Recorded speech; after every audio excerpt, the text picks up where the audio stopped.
Magandang araw po sa inyong lahat. Sa araw po na ito ay isa na namang kwento ng pakikipagsapalaran at kababalaghan ang aking ihahatid sa inyo.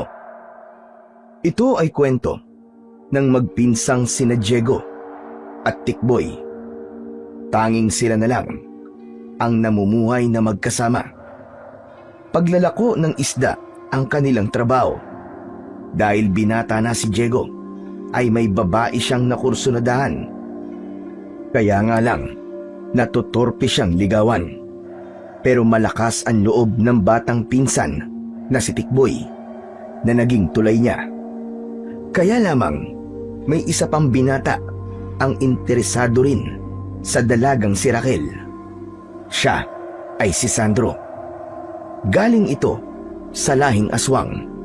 Kaya gagawin nito ang lahat upang makuha at mapaibig ang dalaga. Siya namang dapat na hadlangan ng magpinsan. Kaya nga lamang, wala silang anumang lakas para harapin ang isang kampon ng kadiliman. Humanap ng paraan ang dalawa. Subalit ano nga kaya ang kanilang makikitang paraan at matutuklasan? Magawa kaya nilang pigilan ang plano ng isang aswang at protektahan ang babaeng napupusuan ni Diego? Aalamin natin yan sa aking ibabahaging kwento. Ngunit bago po ang lahat mga idol, huwag po nating kalimutang mag-subscribe at i-hit ang notification bell sa aking YouTube channel na The Voice Addict at Apong Isaak, para sa mas marami pang makapigil hiningang kwentong aswang at katatakutan mula sa mundo ng kababalaghan. Umpisahan na po natin ang kwento. Maging si Diego ay nagulat sa malakas na sigaw ng pinsang si Tikboy. Kaya naman mula sa kubeta kung saan siya nagbabawas, dahil sa tawag ng kalikasan, ay nagmamadali siyang lumabas upang puntahan ang kanyang nakababatang pinsan. Tikboy! Tikboy, ano nangyari sa'yo? Kumakatili ka naman eh. Daig mo pa yung babaeng kinurot sa Tinkerbell ah. Anong Tinkerbell ang sinasabi mo, Manong Diego? Sino yun? Kaibigan ba yun ni Peter Pan? Basta, ako na lang nakakaalam nung si Tinkerbell. Eh bakit ka ba nagtititili na parang isang babae? Kasi nga, may nakita ako pagbukas nitong bintana. Eh ano bang nakita mo? Aswang! Aswang, Manong, aswang! Ano yan? Joke ba yan? Ay nako, pambihira. Dumali ka na naman, Tikboy eh. Nagpa-prank ka na naman eh. Ikaw, masasapak na talaga kita. Kita mo nagbabawas ako sa banyo eh. Pasigaw-sigaw ka. Ano bang prank ang sinasabi mo? Eh hindi naman ako vlogger eh. Hindi ka nga vlogger, pero joker ka naman. Kasi nagbibiro ka na naman eh. Poker face ka pa. Manong Diego, hindi rin ako si Joker, no? Hindi ako komedyante. Kasi nga, hindi naman ako kalbo. Alam mo, Tikboy, pwede ba? Magsabi ka na nga lang ng totoo. Humahaba ang usapan eh. Kasi nga, ayaw mo kong paniwalaan na nakakita ako ng aswang. Kung nakakakita ka, nasan? Sige nga. Wala naman ah. Natural, biglang umalis eh. Lumipad pa palayo nung magsisisigaw ako. Anak ng tutsang oo. Alam mo, malamang guni-guni mo lamang yun eh. Nagtitrip ka lang. Pinaprank mo na naman ako. Ang hilig-hilig mo talaga. Eh di wow, prank na ko prank. Ang labo mo talaga, pinsan. O sige na. Babalik na ako sa kubeta. Inistorbo mo yung pagmumuni-muni ko eh. Naudlot tuloy. Ngayon, magko-concentrate na naman tuloy ako nito. Yak! Kaya naman pala kakaiba ang amoy dito. Sa'yo pala galing yon. Sige na. Bumalik ka na sa kubeta. Ilabas mo na rin yung sama ng loob mo. Basta, yung sinabi ko kanina, may nakita talaga akong aswang. Bahala ka na nga sa buhay mo. Diyan ka na nga. Humihilab na naman ang tiyan ko. Aray, ito na. Lalabas na. Patakbong bumalik ng CR si Diego. Umiling-iling naman ang batang si Tikboy. dahil hindi pinapaniwalaan ng kanyang pinsan ang sinabi niya tungkol sa nakitang aswang. Isinara na ng bata ang mga bintana. Inayos na niya ang latag na magiging higaan. Oras na kasi ng kanilang pagtulog. Sila na lamang ng kanyang pinsan na si Diego ang magkasama sa buhay. Pareho na silang ulila sa mga magulang, kaya dalawa na lang silang namumuhay. Pagtitinda ng isda na hinahango pa nila sa bagsakan, gamit nila ang tricycle na minamaneho naman ni Diego. Nagtutulungan silang magpinsan upang mabuhay. Nang naayos na ni Tikboy ang kanilang magiging higaan at nahiga na rin siya, nang marinig niyang si Diego naman ang sumigaw ng malakas. Uy! Sigaw ni Manong Diego yun ah! Mas malakas ang tili niya kaysa sa tili ko kanina. Ano kayang nangyari doon? Biglang napabangon si Tikboy sa pagkakahiga at nagmamadaling pinuntahan ang pinsan na nasa kubeta. Nagawang buksan ni Tikboy ang pintuan ng CR dahil hindi naman yun nakakandado. Namumutla at makikitang takot na takot si Diego. Nakatayo sa isang gilid ng kubeta. Manong! Ano nangyari sa'yo? Ba't ka sumigaw? Tikboy! Tikboy, totoo nga! Alin? Alin ang totoo? Yung aswang na nakita mo, nakita ko rin siya. Andito siya kanina. Nakabitin siya sa itaas nitong kubeta. Tapos biglang naging panikit, lumipad pa palabas. Dumaan siya dyan, sa maliit na butas sa may bubong. Nakita mo na? Sabi ko sa'yo ang kulit mo kasi ayaw mong maniwala eh. Ito na nga naniniwala na nga ako Oo, alam ko. Natakot ka. Kaya tumili ka rin. Ano magagawa ko? Natakot talaga ako kasi nga nakakagulat nang makita ko siya. Kaya nga, it's atay. Pareho na tayong matatakotin ngayon. Kaya lang pinsan, ganyan pala ang itsura kapag natatakot ang isang lalaki. Anong ganyan ang itsura na sinasabi mo? Pati pala si Junjun mo nanliliit sa takot. Parang pagong na nagtago ang ulo. Ha? Ayan kitang-kita ko. Hindi mo pa naitataas ang pang-ibaba mo. Nakabuyang-yang pa si Junjun mo. Nakuha ni Diego ang tinutukoy ng pinsang si Tikboy. Kaya agad na hinila niya pataas ang suot na pang-ibaba. Sira ulo ka talaga.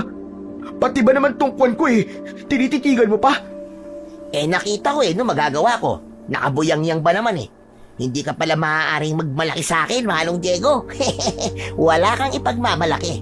Kasi, ang liit lang pala. Baliw! Sira ulo! Sige na, maghugas ka na, Manong. At nangangamoy ka na Inasar pa ni Tikboy ang pinsan. Saka siya lumabas ng kubeta. Napapangiti ang bata dahil alam niyang inis na inis sa kanya ang pinsang si Diego. Hanggang sa pagtulog ay hindi nag-iimikan ang dalawa. Magkatabi sila sa higaan pero hindi nag-uusap. Kapwa na sila dinadalaw ng antok nang makarinig sila ng ingay galing sa kusina. Halos sabay na napabalikwas ang dalawa. Nagkatinginan sila. Pareho ang laman ng kanilang isipan. Manong Diego, mukhang nagbalik yata siya. Malamang sa kanya galing ang ingay na naririnig natin ngayon. Tila nawala ang inis ni Diego kay Tikboy dahil mas kailangan nila ngayon ang magkasundo, lalo na't may kung anong nilalang na nagbalik upang pinsalain sila. Tumayo ang dalawa at marahang humakbang patungo sa kanilang kusina. Kung kanina ay nagsisisigaw sila dahil sa gulat at takot, ngayon naman ay tila naihanda na nila ang kanilang mga sarili. Dapat na nilang lakasan ang kanilang loob dahil walang ibang tutulong sa kanila sa pagkakataong yon. Kung aatakihin man sila ng aswang, silang dalawa lamang ang magtutulungan upang harapin yun. Manong, sigurado akong aswang yun. Pakinggan mo ang tunog. Oo, Tikboy. Alam ko, isa siyang aswang. At malamang, isang aswang na tiktik yan. Manong, paano na? Anong gagawin natin? Kung anong pwede nating gamitin na nandito sa kusina, kukunin natin. Hindi man natin siya mapatay, ang mahalaga ay hindi niya tayo mabibiktima. Kung sa bagay, tama ka, Manong Diego. Isa-isang sinamsam ni Tikboy ang asin, bawang, pati na rin ang sukang may sili at kinuha yun. Binabaran din yun ng bawang at luya, kaya tiyak na maaari din nilang gamitin. Habang naghahanda ang magpinsan, ay lalong lumakas ang huni ng aswang tiktik. Subalit may kutob silang iisa lang ito dahil wala silang naririnig na iba pang ingay. Nag-usap at nagbulungan ang magpinsan. Napagpasyahan nilang lumabas ng kanilang bahay dahil alam nilang hindi basta papasok yun, lalo na't nakahanda sila. Sa gawing kusina nila, naririnig ang ingay ng aswang. Kaya sa harap ng bahay sila dumaan papalabas. Umikot sila sa gilid ng bahay patungo sa kanilang kusina. Manong! Ayun yung aswang tiktik. Nakadapo sa bubong ng kusina natin. Ang walang yang aswang na yan. Mukhang pinagpaplanuhan tayo Manong, nakahanda na ang asin. Nasa palad ko na. Itong bote ng suka ang sakin. Ibubuhos ko talaga sa kanya to. Sige, Manong. Dahan-dahan tayong lumapit habang hindi pa niya alam na nakikita na natin siya. Ganun na nga ang ginawa ng magpinsan. Kalkulado ang bawat hakbang.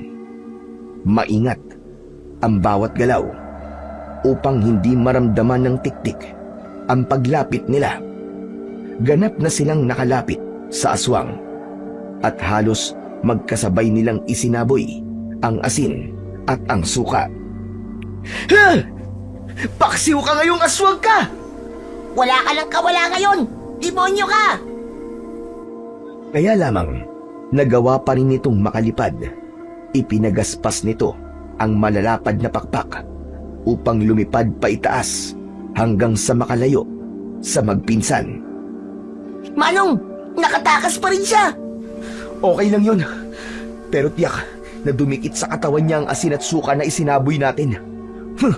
Mag-aamoy paksiw talaga siya. Ayos! Nagawa natin! Nag-apir pa ang magpinsan. Wala na ang tampo ni Diego. Kay Tikboy, nakalimutan na nito ang pang-iinis ng kanyang nakababatang pinsan. Akala yata ng aswang na yun kaya niya tayo. Para siyang bumangga sa pader. Nagkatawanan ang dalawa. Bumalik na sila sa loob ng bahay. Hindi man nila nagawang patayin ang nakitang aswang. Alam nilang sapat na ang kanilang ginawa upang iparamdam sa nilalang ng dilim na hindi sila basta-basta magpapatalo para maging biktima dahil lalaban sila. Samantala, sa isang lugar sa baryo Sinagtala, naninirahan naman ang maglolang sina Sandro at Conchita.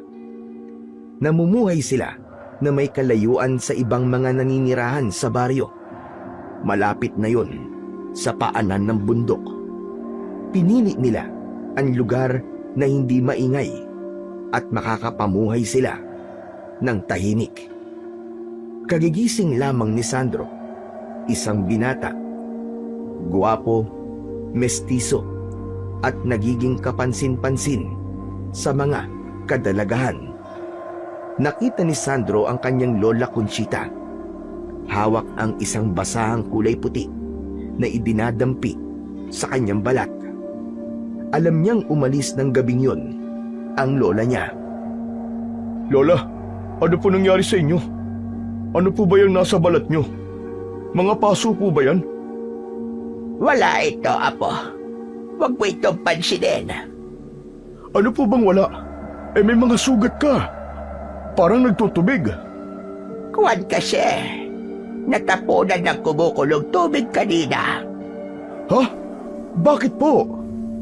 Habang isasalin ko sana sa termo, yung pinapakulo kong tubig, ay nakaramdam ako ng hilo. Ayon, may nabitawang kontakure at sumambulat ang lamang mainit na tubig. Kaya ganire ang nangyari sa akin, Apo. Tutulungan ko na po kayo, Lola. Kukuha lang po ako ng ointment para malagyan po mga paso nyo. Huwag na, hindi na, Apo. Ayos lang ako. Baka po lumala yan eh. Hindi. Saka ako na bahala. Hindi naman ito aabot sa bituka. Kaya magiging okay lang ako. Huwag mo akong alalahanin. Dahil hindi nagpatulong ang lola ni Sandro, kaya iniwan niya na ito. Subalit, hindi man ito sinabi ang totoo, ay may kutob na ang binata kung bakit nangyari yun sa kanyang lola. Hindi na ito maaaring maglihim pa sa kanya. Alam na rin niya ang mga kinikilos ng kanyang lola, Conchita. Bagamat napuyat ang magpinsang Diego at Tikboy, ay maaga pa rin silang gumising at nagpunta sa bulungan na bagsakan ng mga isda upang bumili ng kanilang inilalako. Kailangan nilang magtrabaho para may panggasto sila. Sakay ng tricycle ang magpinsan at si Diego ang nagmamaneho, habang si Tikboy naman ang sumisigaw at para ipaalam ang mga isdang inilalako nila. Galunggong! Tulingan! Matambaka! Tilapia kayo riyan! Sariwang-sariwa po! Kasing sariwa po ng inyong mga jowa! Bili na po kayo, mga suke! Huminto ang tricycle sa tapat ng isang bahay. Oh, Manong Diego, bakit ka huminto? Wala naman tumatawag sa atin para bumili ah. Basta, teka lang. Nako, alam ko na yan. Gusto mo makita, no? Huwag mong sabihin, hihintayin mo pan lumabas ng bahay. Malay mo, lumabas, di ba? Manong, lalabas yun kung tatawagin mo. O eto, bigyan mo na lang ng ilang pirasong isda, yung tilapia na matataba. Tikboy, nahihiya ako eh. Magbibigay ka na nga ng tilapia, tapos ikaw pa ang maihiya? Ano ka ba naman? Kinakabahan nga ako. Ay nako, wala talagang mangyayari sa'yo, Manong. Kung paiiralin mo, yung pagiging torpe mo. Wala, lagapak ka palagi dyan. Heto nga oh, parang tinatambol ang dibdib ko. Ako na nga lang ang magbibigay, ang hina mo. Pero kailangan samahan mo ko. Dalawa tayong lalapit sa kanya. Oh, sige. Mauna ka. Sa likod mo lang ako. Bumaba na ng tricycle ang magpinsan. Bit-bit ni Tikboy ang ilang piraso ng tilapia. Lumapit sila sa isang bahay. Raquel? Yuhu! Raquel! Saglit lang ay lumabas ang isang magandang babae na may mahabang buhok. Nakangiti ito nang makita sina Diego at Tikboy. Lalong gumanda si Raquel dahil lumitaw sa dalawang pisngi ang dimples nito. Umaliwalas naman ang mukha ni Diego nang makita ang napupusuang dalaga. Diego, Tikboy, kayo pala. Oh, napasyal yata kayo. Naglalako kasi kami ng isda. Sabi ni Manong Diego, gusto kanyang makita. Ha? Ano ba sinasabi mo, Tikboy? Manong, chill ka lang. Akong bahala. Oo, totoo yun. Gusto kong makita ng pinsan ko. Saka may pinapabigay nga sa'yo eh. Eto, 3 tilapia na saksakan ng taba. Para sa akin? Oo. Ito, kunin mo na. Talaga ba, Diego? Para sa akin itong matatabang tilapia? Oo, Raquel. Para sa'yo ang tilapiyang matataba. Parang ikaw. Ha? Parang ako? Juan, sariwa. Parang ikaw. Sariwang sariwa. Puro ka talaga biro, Diego. Sige, Raquel. Aalis na kami, ha. Kailangan pa namin mapaubos ang tinda naming isda, eh. Teka, kukuha lang ako ng pambayad. Ano ka ba? Bigay nga yan sa ni Manong Diego. Regalo niya. Ganun ba? Diego, salamat ha. Wala yun, Raquel. Basta ikaw, nanginginig pa. Ikaw talaga. O ano? Tara na, Manong. Baka naghihintay na yung ibang suki natin, eh. Ngunit parang ayaw pa ring umalis ni Diego at nakatingin pa rin kay Raquel. Pero hinatak na ito ni Tikboy, kaya walang nagawa ang binata, kundi ang sumunod na lamang sa kanyang pinsan. Si Manong talaga, oo. Parang ayaw pag umalis, eh. Ano magagawa ko? Gusto ko pang titigan si Raquel, eh.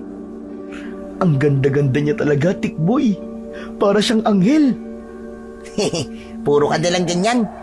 Buti na lang, medyo makapal ang mukha ko. Oo nga pala. Salamat ha. Kasi malakas ang loob mo. Kung wala ka, hindi ko siya malalapitan. Kung di ko lalakasan ang loob ko at di ko kakapalan ng mukha ko, walang mangyayari. Nga tayo niyan. Basta sa susunod, formal tayong dadalaw sa kanya, ha, Manong? Ha? Nakakahiya yata yun. Anak ng 7 kagaw talaga, oo. Puro ka na lamang hiya. Ako na nga ang gagalaw. Saka huwag ka mag-alala. Akong bahala sa'yo. Sagot kita. Pinaandar na ni Diego ang tricycle at umalis na sila para ipagpatuloy ang pagtitinda ng isda. Samantala, sa hindi kalayuan, ay kanina pa pala nakatingin sa kanila ang isang lalaki. Matalim ang tingin sa magpinsan. May nararamdamang galit sa kanyang dibdib. Si Sandro yun, na hindi nagustuhan ang ginawang paglapit ni na Diego at Tikboy sa dalaga at pagbibigay ng tilapia. Ang kakapal ng pagmumuka at gusto pa akong unahan kay Raquel. May kursunada din kasi sa dalaga si Sandro. Yun nga lang, hindi pa rin siya nakakalapit dito para ipaalam ang nararamdaman. Kundi hanggang ligaw tingin pa rin lamang. Pero hindi siya makakapayag na maunahan ni Diego dahil para kay Sandro ay siya ang tanging nababagay para kay Raquel. Kaya naman, nang umuwi ng kanilang bahay si Sandro, ay ganun na lamang ang kanyang sama ng loob. Nagwala ito at ibinalibag ang bawat makitang gamit. Napakinggan yun ng kanyang lola Conchita na nasa kusina at naghahanda ng kanilang hapunan. Sandali, ano pa nangyayari sa'yo, Sandro? Para kang asong inagawan ng buto, ah. Galit na galit ka. Ano ba kasi yon? Dahil nakakagalit talaga, Lola Conchita. Ano bang ikinakagalit mo? Gusto pa yatang unahan ako ng hayop na yun. Ano ka mo? Unahan ba saan? Diretsahin mo na nga ang sasabihin mo. Huwag mo na akong bitinin. May umaaligid kay Raquel. Yung magandang babae na malapit sa ilog ang bahay, yun pa. Opo, Lola. Kursunada din po siya ng lalaking nagtitinda ng isda. E papayag ka ba naman na maunahan ka? Siyempre hindi. Dapat lang, hindi isinilang ang lahi natin para maging talunan. Kaya wag na wag kang papayag na maunahan ka. Isang mortal sin yun sa angkan natin na maging talunan. Alam ko naman yun, Lola. Kaya gumawa ka ng paraan.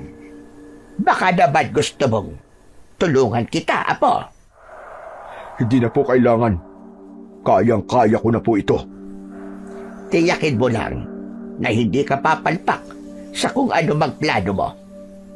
Opo, Lola. Dapat mong maipakita na hindi talunan ang kagaya natin. Dahil ipinanganak tayo para manguna at manalo. Lalo lang nagkaroon ng determinasyon si Sandro na kaya niya ang kahit ano. Lalo na ang maging kanya ang babaeng kanyang napupusuan. Yun nga lang, hindi pa niya yun nasisimulan. Hindi pa niya naipapaalam kay Raquel ang damdamin niya.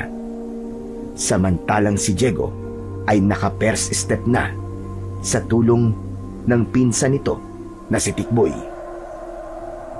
Samantala, nakauwi na ang magpinsan mula sa pagtitinda ng isda. Sinuwerte sila ng araw na yon dahil naipaubos nila ang isdang kanilang nilalako. Kaya maganda-ganda ang kanilang kinita ng araw na yon. Kaya bukas, babalik na naman sila sa bagsakan ng mga isda para bumili ng kanilang ilalako. Ayos talagang ginawa mo, Tikboy. Mukhang swerte sa atin si Raquel. Sinabi mo pa, Manong. Kasi nga, dahil sa pagbibigay natin ng tilapyang saksaka ng taba sa kanya, naubos ang tinda natin, di ba? Oo nga. Tapos, nakita ko pa siya nang malapit. Hehe. Ninitian ka pa nga ng pagkatamis-tamis, di ba? Parang pinagsamang pulot at asukal sa sobrang tamis. Hanggang ngayon nga ramdam na ramdam ko pa rin yung ngiti niya Kapag pumipikit ako, nakikita ko yung mukha niya habang nakangiti sa akin. O ngayon, anong plano mong sunod na gagawin, Manong? Ano nga ba? Eh di gaya nung napanood ko sa palabas sa TV. Ano ba yun? Ito naman si Manong. Napakahina mo talaga. Eh di liligawan mo na siya. Tikboy, iyon na nga parang di ko nga kaya Nahihiya talaga ako. Ganun kasi kapag totoong nararamdaman nagiging mahiyain. Manong, hindi pwedeng patorpe-torpe. Paano ka magkakajowa niyan? Kung puro ka na lang hiya. Paminsan-minsan, dapat maging walang hiya ka rin. Oh, grabe ka naman. Ang ibig kong sabihin, dapat alisin mo yung hiya mo. Maging kapalmoks ka, gaya ko. Bata pa ako, pero kapalmoks na. Ewan ko. Masyadong mahina talaga ang loob ko Kaya nga ang sabi ko sa'yo, ako ang bahala, di ba, pinsan? Tapos ako naman ang kawawa. Hindi yun. Saka, mukha namang may pag-asa ka kay Raquel Paano mo nasabing may pag-asa ako? Kasi nga, tinanggap niya yung ibinigay nating tilapia na saksakan ng taba. Teka nga, bakit ba tuwing sasabihin mo yung tilapia laging may kadugtong nasaksakan ng taba? Kasi nga, may tilapyang hindi mataba kundi payat.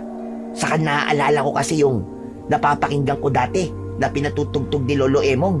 Yung kanta na laging sinasabi doon sa kanta, yung tilapia daw, saksakan ng taba.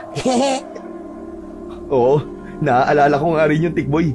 Paboritong pakinggan yun ni Lolo Saka pinsan, sure ako, papasa ka talaga kay Raquel Sana nga, Tikboy.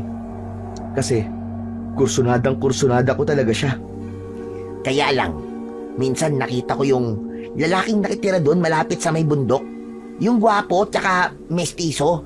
Yung Sandro. Tama, Sandro ang pangalan nun. Oh, anong meron dun sa Sandro na yun? Alam mo, malamang, type din niya si Raquel Kasi, ibang makatingin Sigurado ka, Tikboy? Oo naman. Kaya dapat, mauna ka sa kanya sa panliligaw. Kundi, baka maiwan ka sa kangkungan, Manong Diego.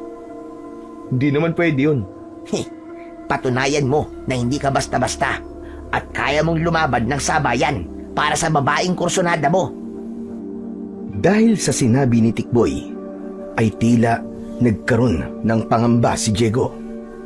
Hindi siya maaaring maunahan ni Sandro Matagal na niyang kursunada ang itinatangi niya na si Raquel. Siya ang babaeng laman lagi ng kanyang isip, maging ng kanyang mga panaginip. Papayag ba siyang makuha yon ng iba? Kaya habang nag-iisa at nag-iisip ng paraan si Diego, ay panay ang buntong hininga niya. Pilit na kinukondisyon at pinapalakas ang kanyang loob. Dapat na siyang makagawa ng paraan at formal na masimulan ang panliligaw niya. Samantala, sa lugar naman ni Sandro ay nakabuo na rin siya ng desisyon. Hindi siya kailangan maunahan ni Diego. Sabi nga ng Lola Conchita niya ay hindi sila isinilang para lang maging talunan. Kaya dapat na niyang umpisahan. Hindi kailangang magpatumpik-tumpik pa. Dapat na siyang kumilos sa lalong madaling panahon. Kung dati laging nakatulala si Diego dahil sa pag-iisip, ngayon ay ganun na lamang ang pagtataka ni Tikboy. Mukhang umepekto na sa kanyang pinsan ang mga sinabi niya. Manong, saan ka ba galing? At ano yung tinatago mo dyan sa likod mo? Wala to, Tikboy. Ano bang wala? Nakita ko may tinatago ka eh. Patingin naman ako. Hinila ng bata ang braso ng pinsan na nakatago sa likuran. Tumambad sa kanya ang hawak nito na gumamela. Uy! Bulaklak ng gumamela? Para saan yan? Kanino pa ba? Di para kay Raquel, Tikboy. Dadalaw kasi ako sa kanya mamaya eh. Samahan mo ko ha. Teka lang, bakit gumamela naman ang ibibigay mo? Mamaya lanta na kagad yan eh. Anong bulaklak ba dapat? Dapat yung rosas o kaya yung rosal. Mabango yun. Wala akong makita eh. Akong bahala, Manong. Gagawa ako ng paraan. Hindi ka dapat nagbibigay ng kung ano lang kay Raquel. Kaya akong bahala, maniwala ka sa akin. Talaga? Ihahanap mo ba ako? Oo, sabi ko nga sa'yo, sagot ko na, Manong. Sadyang kakaiba ang batang si Tikboy. Bukod sa pagiging bibo, ay puno ng diskarte sa buhay. Yung mga kahinaan ni Diego ay tila ba napunta na lahat kay Tikboy. Kaya tama lang na magkasama ang magpinsan. Agad namang nagawan ng paraan ni Tikboy ang makahanap ng bulaklak na rosas na ibibigay kay Raquel. Nang sumapit na ang 6:00 ng hapon, ay nakapaligo na si Diego. Hinalukay na rin niya sa kanilang aparador ang pinakamagara niyang polo at pantalon na isusuot para maging presentable at gwapong-gwapo sa pagharap kay Raquel. Kaya lamang, nang humarap na siya sa kanyang pinsan, ay hindi maiwasan ni Tikboy ang hindi matawa nang makita ang itsura ng kanyang manong. Oh, bakit mo naman ako pinagtatawanan? Ano bang nakakatawa sa itsura ko? Anong naman Bakit ganyan? Ano bang mali sa suot ko? Maayos naman tong damit ko. Formal nga Decente tignan. Kasi naman, nakatakin, tapos ang taas ng pagkakatakin mo. Para bang hanggang dibdib na ang pagkakatakin mo Tapos, kitang-kita pa ang sinturon. Saka, wag mo nang ibutones hanggang leeg. Aba, ang baduy Ang dami mo namang napapansin. Manong, sabi ko nga sa'yo, napapanood ko sa TV yung tamang pagsusuot. Kaya hindi maganda tignan yung ginawa mong yan. Kumbaga, baduy yan, baduy. Aayusin ko. Pero wag kang kukontra ha. Sige na nga. Ikaw na nga bahala. Hindi na nakialam pa si Diego sa ibig mangyari ng pinsan niya na si Tikboy. Ginawa niya ang kung anong maganda sa kanyang paningin at hindi magmumukhang baduy ang kanyang manong Diego. Yan! Ganyan! Ayos na ayos! Guwapong-guwapo ka na, Manong. Humarap sa salamin si Diego. Nakita nga niya na ibang-iba ang itsura niya kumpara sa bihis niya kanina. Nag-approve sign pa si Diego sa kanyang pinsan. Aba, oo nga no. Ayos na ayos to. Ang husay mo talaga, Tikboy. Bilib talaga ako sa'yo. Ang dami mo talagang alam. Sabi ko na sa'yo eh. Akong bahala sa'yo. Sagot kita palagi. Kaya naman, nang matiyak na maayos na ang itsura ni Diego, ay naghanda na sila upang magpunta sa bahay ni Raquel. Siyempre pa, hindi nakalimutan ni Tikboy na bitbitin ang rosas na pinitas pa niya sa tanim ng kapitbahay. Habang nagmamaneho ng tricycle si Diego, ay malakas ang kabog ng kanyang dibdib. Hindi niya maipaliwanag ang kanyang nararamdaman, lalo na nang sinapit na nila ang bahay ng dalaga. Tila nagwala na ang puso ng binata. Lumakas ang kabog nun. Manong, ano? Okay ka lang ba? Ha? Oo naman. Ano ka ba? Yabang mo ha? Ayan nga, at parang namumutla ka at pinagpapawisan pa. Pahawak nga ng kamay mo. Naku po, para kang humawak ng yelo ah. Ang lamig ng kamay mo, Manong. Para kang bangkay. Hindi ah. Pawis lang yan. Pawis na malamig? Saka yan no, may butil-butil kang pawis sa mukha. Wala to. Ang init eh. Manong, ako na nagsasabi sa'yo. Lakasan mo lang ang loob mo. Chill ka lang. Ako ang bahala. Ako ang didiskarte. Ako ang magiging speaker of the house mo. Oh, sige. Pero galingan mo ha. Huwag mo akong ipapahiya ha. Oo naman. Ako pa ba? Hindi abala si Raquel nang dumating sina Diego at Tikboy. Malaki ang pagkakangiti ng dalaga nang makita sila. Ano bang masamang hangin ang nagpadpad sa inyo rito? Ano ka ba, Raquel? Hindi masamang hangin, kundi mabuting hangin. Hangin ng pag-ibig. Ikaw talaga, Tikboy. Puro kakalokohan. Hindi yun kalokohan, no? Totoo yun. Di ba, Manong Diego? Ha? Kinakausap mo ba ako, Tikboy? Manong, ayos ka lang ba? Raquel, pasensya ka na sa Manong ko, ha? Dinadaga ang dibdib, eh. Bakit naman dinadaga ang dibdib mo, Diego? Ha? Kasi malakas ang tibok. Tibok na para sa'yo, Raquel. Ay, siya nga pala. May dala pala kaming bulaklak. Manong, ikaw na ang mag-abot kay Raquel. Sige na. Ha? Ako? Teka. Raquel? Para sa'yo tong bulaklak, oh.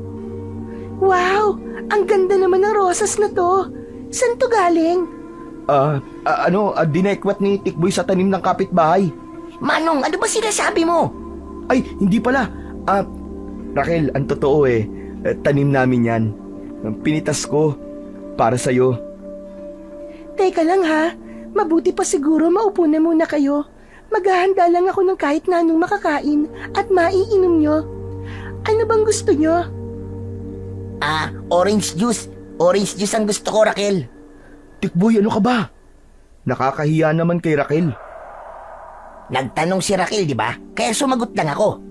Saka ayos lang yun. Di ba, Raquel? Oo naman.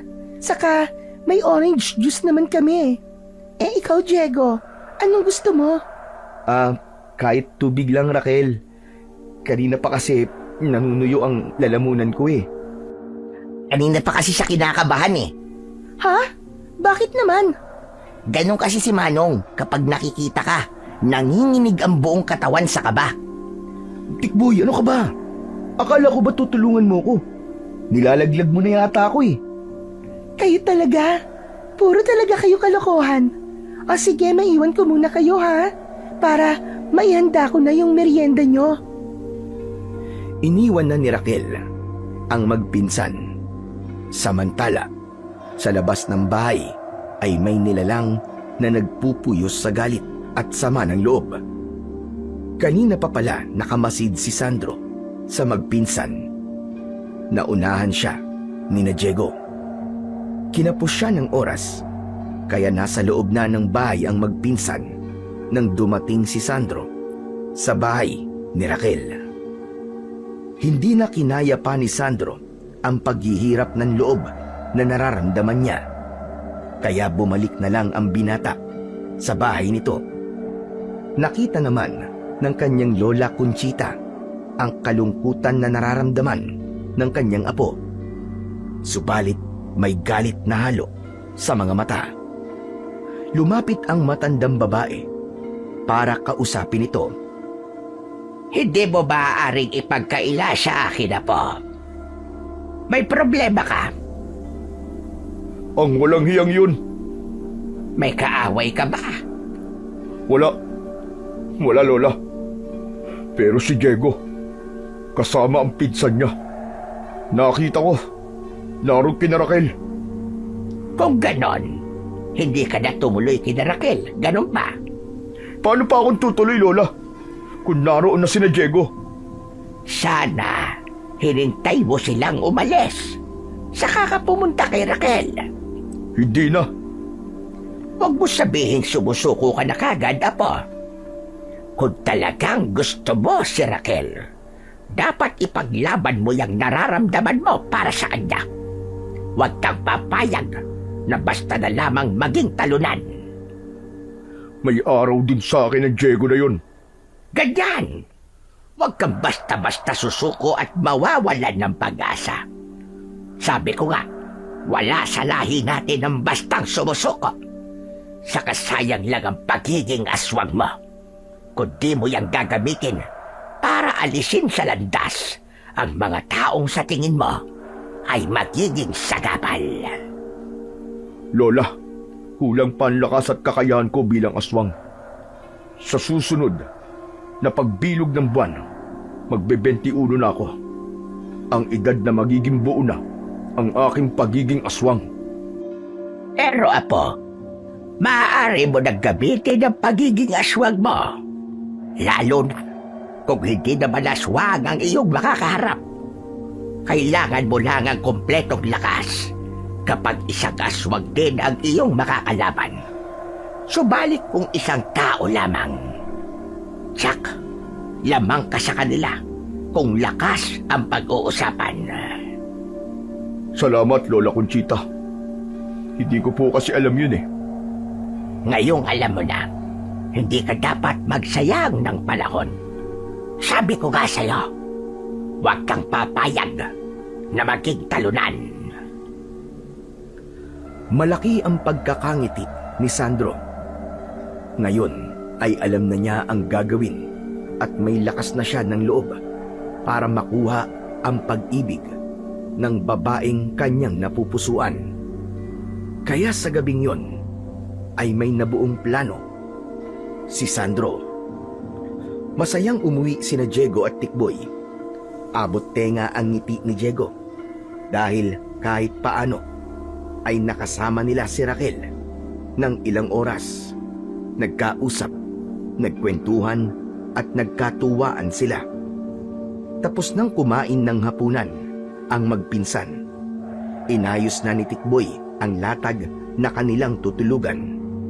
Inaantok na ang bata, pero si Diego ay masigla at buhay na buhay pa rin ang pakiramdam.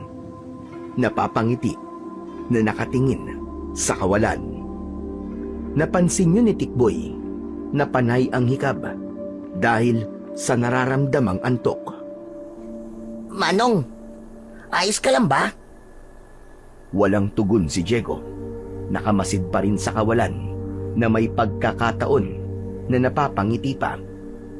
Ay, alam ko to. Iba na to. Mukhang malala na. Bumangon si Tikboy, lumapit kay Diego at pinitik ang tungki ng ilong nito. Aray ko naman! Ano ba? Ano bang ginagawa mo, Tikboy? Ba't ka namipitik ng ilong? Buti nga, ilong pa lang ang pinitik ko sa'yo eh. Hindi ko pa isinama ang tenga mo. Ano ba problema mo? Nagmumukha ka ng baliw, Manong Diego. Nakatingin ka sa kawalan tapos bigla ka nalang ngumingiti. Aba, bakit ba? Ano bang iniisip mo? Nakami na. Nakami na ng jowa ko na si Raquel. Wow! Amazing ka, Manong! Amazing! Ambisyoso ka rin, no? Bakit? Hindi ba kaya mo ako sinamahan kay Raquel Dahil nga gusto ko siyang jowain? Pero, hinay-hinay muna. Kumaga pasakali lang. Huwag kang atat. Pambihira ka naman, Manong, Nag-uumpisa pa lang kayo Saan ba pupunta yun? Di ba sa pagiging magjowa rin namin? Pero dapat, mag-effort ka. Hindi pwedeng ako lang palagi ang didiskarte. Dapat ikaw rin. Sige ka. O bakit? Kung sa kakadiskarte ko, sa akin magkagusto si Raquel. O di ano ka ngayon? Nga, iyak ka pag nagkataon. Uy, wala namang ganyanan. Para sa akin lang si Raquel Kala ko ba walang talo-talo? Kaya nga dapat, nag-i-effort ka rin. Oo na. Next time, kakapalang ko na ang mukha ko. Baka nga sa halip na ako maging jowa sa'yo pa magkakursunada yun. Bukas na lang uni natin pag-isipan yan, Manong. Mabuti pa matulog na tayo. Bukas ay maaga pa tayong gigising para pumunta dun sa bulungan para kumuha ng ibibenta nating isda. O sige na, Babo, matutulog na ako. O sige na, matulog ka na. Magpapaantok-antok lang ako at matutulog na rin. Nahiga na si Tikboy. Umayos naman sa kanyang pagkakaupo si Diego. Hindi pa siya matutulog dahil hindi pa siya dinadalaw ng antok. Saglit pa ay narinig niyang naghihilik na si Tikboy. Antok na kasi ang bata kaya madaling nakatulog. Samantala, bumangon naman si Diego. Papunta siya sa kusina para uminom ng tubig. Kinuha niya ang baso at binuksan ang gripo ng malaking banga. Ilang lagok ng tubig, sapat na para mapawi ang uhaw ni Diego. Pabalik na siya sa kanilang higaan nang may maramdaman siyang tila hinahampas ang kanilang dingding. Napakunot ang noo ni Diego. Paulit-ulit ang paghampas na yon na tila ba ibig nang wasakin ang dingding ng bahay na yari sa sasa. Kung mahina ang loob at mahiyain si Diego pagdating sa babae, pero buo na ang loob ng binata pagdating sa pagharap sa mga nilalang na maaaring manakit sa kanila ng pinsan niya. Kaya niyang labanan ng takot at humarap sa kung anong maligno at aswang. Kaya naman, agad niyang kinuha ang mahabang itak na nakasiksik sa dingding ng kusina. Humanda ka ngayon kung sino ka man. Hindi ka sasantuin ng matalas kong itak. Saglit na tumahimik si Diego. Paraan niya yun upang makiramdam at linlangin ang nilalang na nasa labas ng bahay. Yumuko si Diego at pagapang na tinungo ang pintuan. Nang nasa may pinto na siya, ay marahan yung binuksan upang hindi makakalika ng anumang ingay. Hanggang sa mabuksan yun ng binata, marahan at maingat siyang lumabas ng bahay.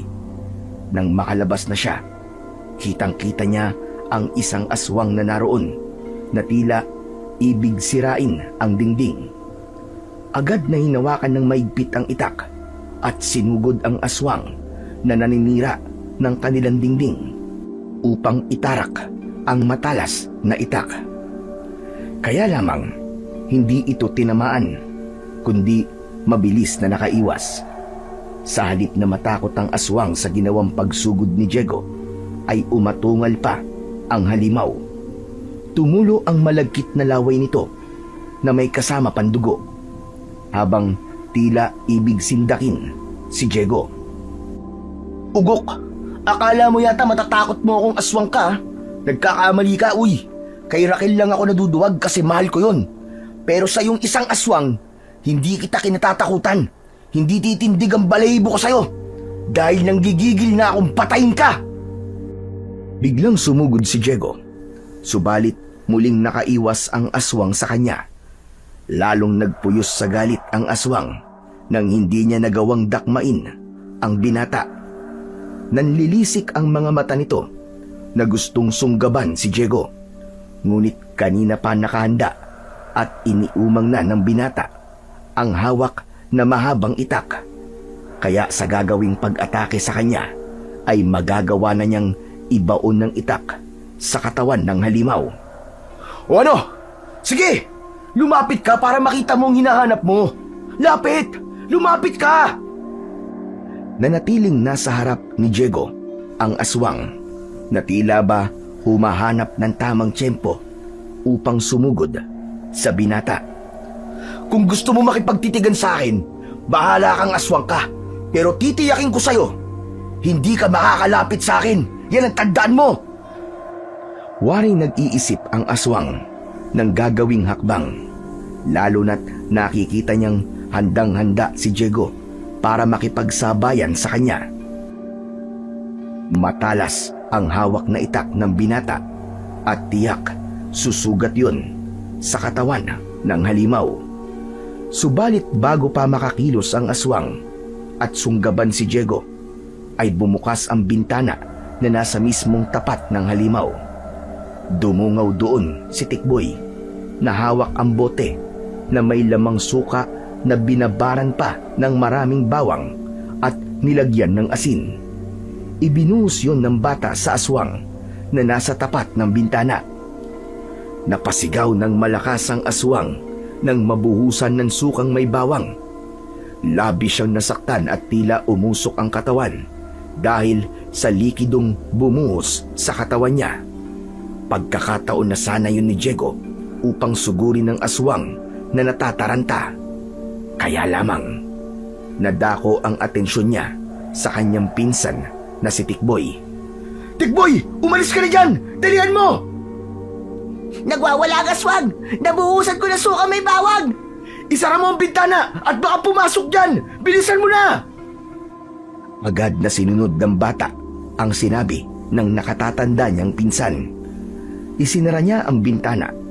Samantalang ang aswang naman na kanina'y nagwawala ay tumakbo na napapatakas.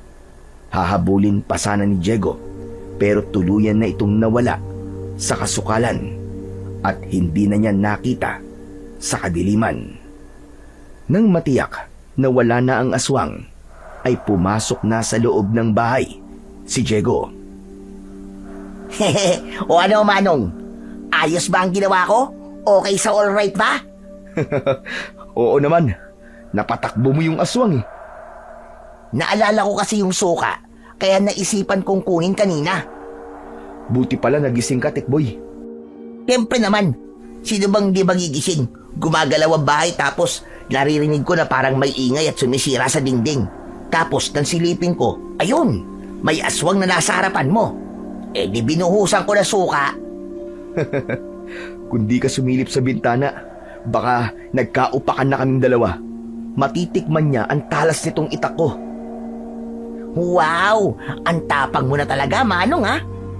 Bakit? Dati pa naman ah. Basta sa aswang, kayang-kaya kong harapin yun. Pero pagdating naman kay Raquel, tiklop ka, tsope ka, nanginginig ang katawan mo. Eh, ibang usapan yun. Pero Manong, bakit kaya kursunada tayong puntahan lagi ng aswang, no? Aba, ikalawang beses na may pumupuntang aswang dito sa bahay natin, ah.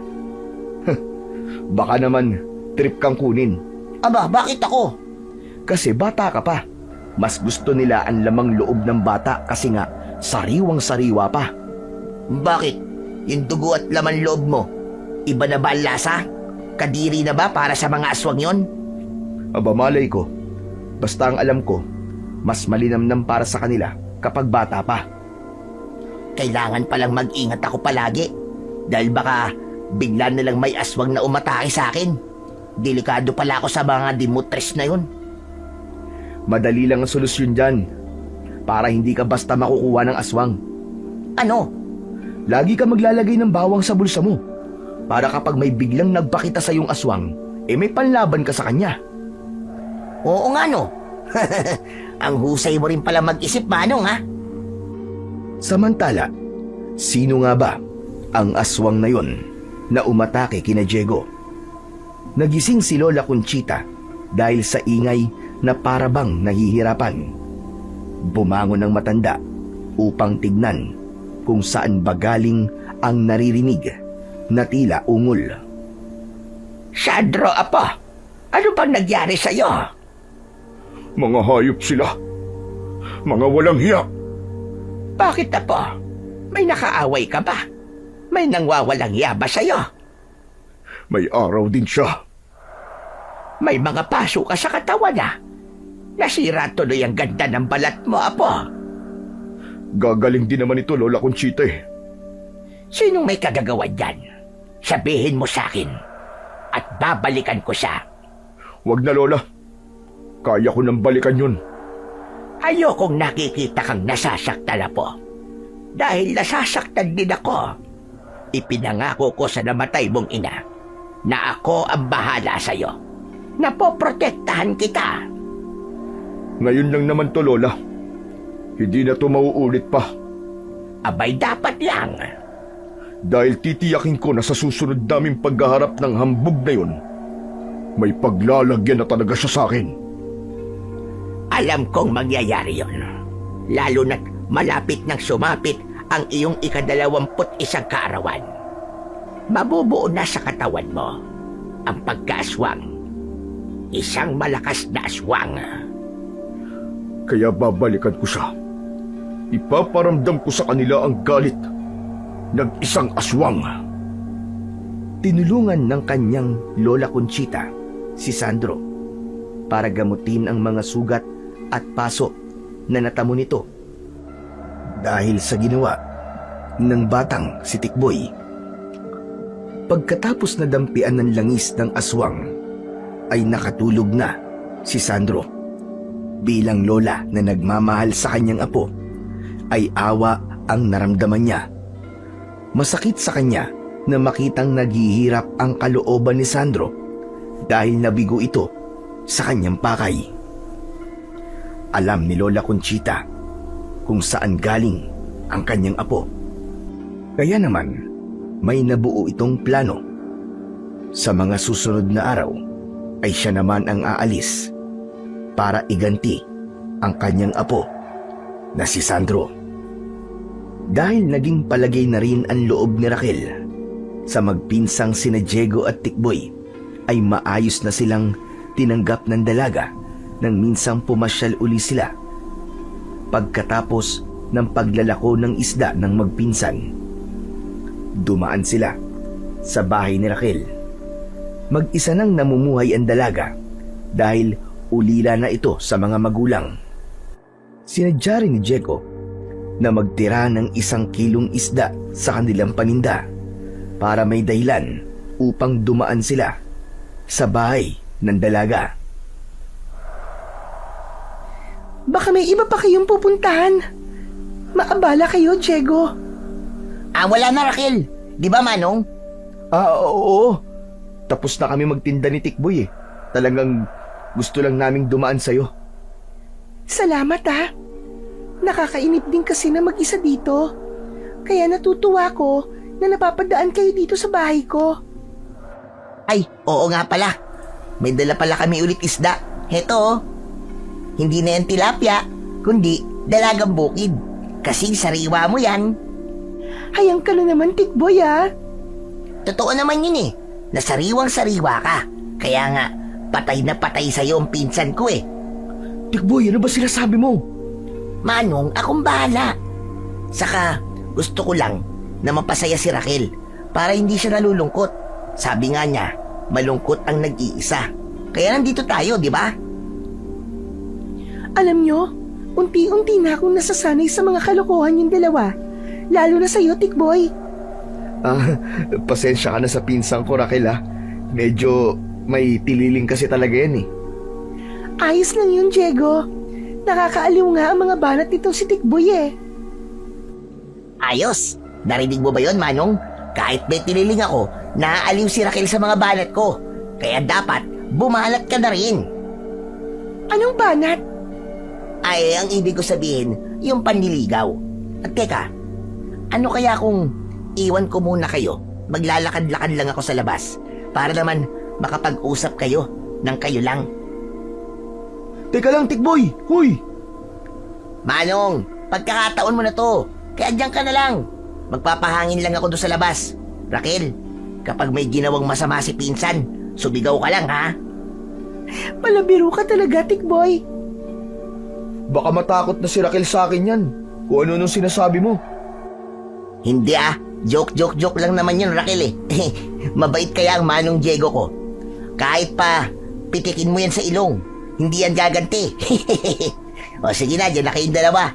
Mag-usap kayong mabuti, ha? Iniwan na ni Tikboy ang dalawa. Hindi naman malaman ni Diego ang gagawin at tubili ito sa kanyang pagkakaupo. Naisip niya, mas nakakakaba talaga kapag kaharap si Raquel kesa sa aswang na nakaharap niya. Dahil napansin ni Raquel na nakatitig sa kanya si Diego, kaya una nang nagsalita ang dalaga. Diego, may sasabihin ka ba? Ha? Ako? Kung may sasabihin sa'yo? Oo, meron ka bang sasabihin? Wala. Ano kasi? Naisip ko yung aswang. Ano ka mo? Aswang? Maging si Diego ay nagulat sa sinabi niya dahil sa kaba tungkol sa aswang ang nabanggit niya. Teka. Ano yung tungkol sa aswang? Ikaw kasi, Diego, ang dalidal mo. Kasi Raquel kagabi, may umataking aswang dun sa bahay namin. Talaga? Buti walang ginawang masama sa inyo ni Tikboy. Paano? Natakot sa amin kaya umalis din. Pinakitaan ko ba naman ng ng mahaba kong sandata? No? Mahaba? Teka lang, Diego. Anong sandata ba ang sinasabi mo? Yung mahaba kong itak. Pinakitaan ko siya. Kaya natakot siya. Tapos, sinabuyan siya ni Tikboy ng sukang may bawang. Kaya ayun, natakot at kumaripas ng takbo. Totoo nga pala ang tungkol sa gumagalang aswang. Yan din kasi ang naririnig kong bali-balita. Kaya mag-iingat ka, Raquel, ha? Lalo na't nag-iisa ka lang dito. Oo, Diego. Tinitiyak ko palaging nakasarado ang pinto at mga bintana kapag madilim na. Pero, okay lang ba sa'yo na mas dadalasan namin ni Tikboy ang pagpunta dito para mabantayan ka naman namin? Maaabala lang kayo. Pero salamat.